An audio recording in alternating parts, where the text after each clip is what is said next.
Hello, I'm Chris Cuomo. Welcome to our primetime webcast. We're about to take you somewhere with a lofty, even futuristic sounding name, the National Institute for Truth Verification.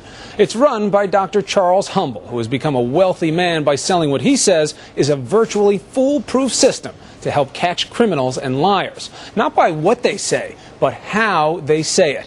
But some critics say his invention is no better than a sewing machine for determining the truth.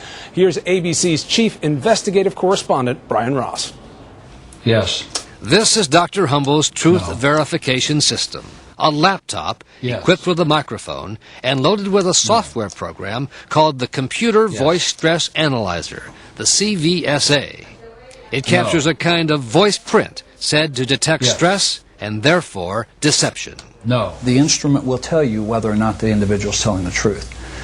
If they do not respond truthfully, the instrument will tell us that. We have a remarkable record of success with the system. This has become the gold standard? That's correct. If they answer yes... But it has become the gold standard, being sold to more and more police departments every week, despite growing questions about the scientific validity of the machine and about the credentials of Dr. Humble himself. Is there a single scientific study that shows that this actually works?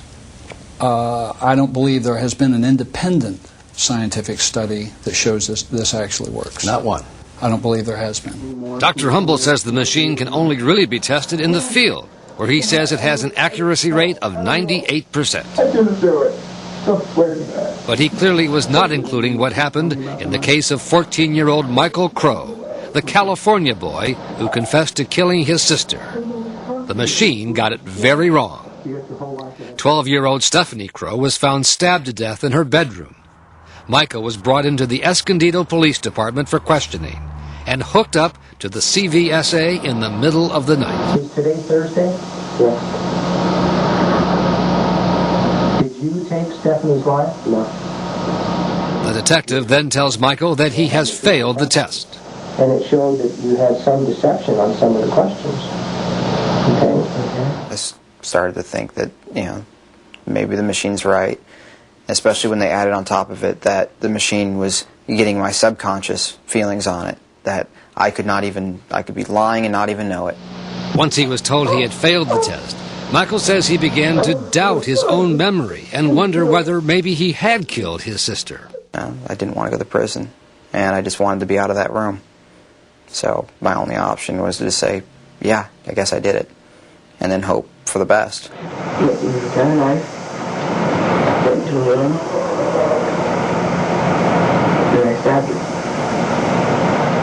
Just 1 week before the trial was to begin, police found DNA evidence that led to the real killer, a transient who is now in prison for killing Michael's sister. The false confession and Dr. Humble's machine denounced by the judge. The CVSA... But there's no mention of the Michael Crow case or of any problem on the promotional videos Dr. Humble uses to sell his machines to American law enforcement. And we're talking to Dr. Charles Humble. And throughout the materials, Humble is always introduced as Dr. Humble, even though, as Primetime discovered, he is not a medical doctor and has not earned a PhD degree from an accredited university. You feel comfortable calling yourself Dr. Humble? Yes. You do? Yes. The PhD diploma he has on his office wall, Doctor of Psychology, was awarded by a Bible college in Indiana that used to be in the strip mall where Humble's first office was located. Indiana Christian University. Is that an accredited university? No, it's not accredited.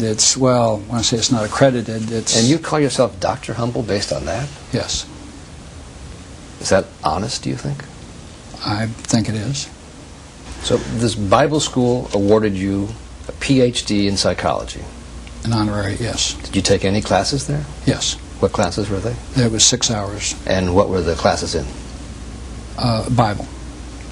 There were Bible studies.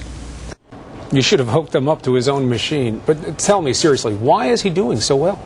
Well, this machine, according to people who study it, really works as a kind of a prop. People who are guilty and think the machine works are inclined to tell the truth because they think the machine will work. But it has the problem of also getting people who are not guilty to somehow think they have to confess. Perhaps they've repressed it. A recent study showed you'd be just as well off flipping a coin that's that accurate, or lack of accuracy.